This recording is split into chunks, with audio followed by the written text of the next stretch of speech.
okokuba bathi phambi kokuba bahambe baqinisekise into yokokuba abantu abaxhonyiweyo bafile.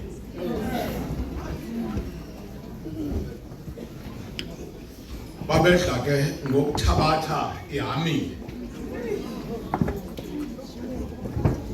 Uyayazi la hamile enkulu ekuthiwa ngu-6 pound. Bathabathe loo hamile. Baza abantu abaxhonyiweyo babophula imilenze. Ngokwesithethe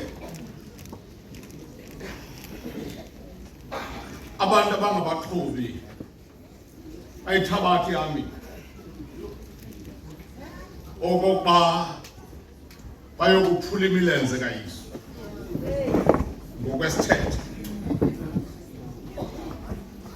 Ithi ke imbali athi bakwezama ukuyiphakamisa ihamile, ihamile ayavuma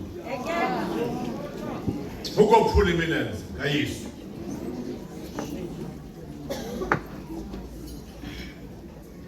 Ithi ke imbali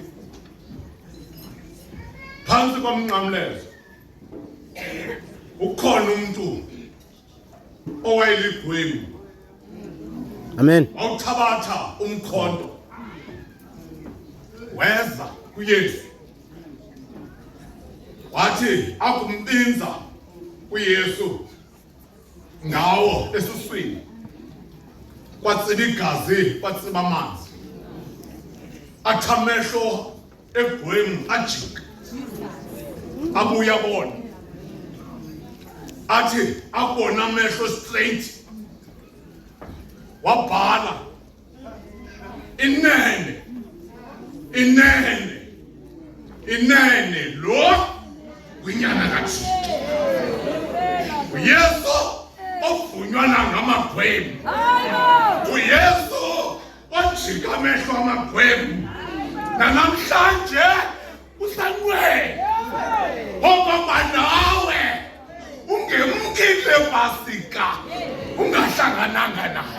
Amen. Kuba inene lo unguye uYesu, unguye unyana kaThixo. Usapho oluhle lwenkosi kaThixo, sinoThixo ongafanga, uThixo obheke Hadesi, okobe Hadesi akwazi into yokokuba ayokuthabatha zonke izijika.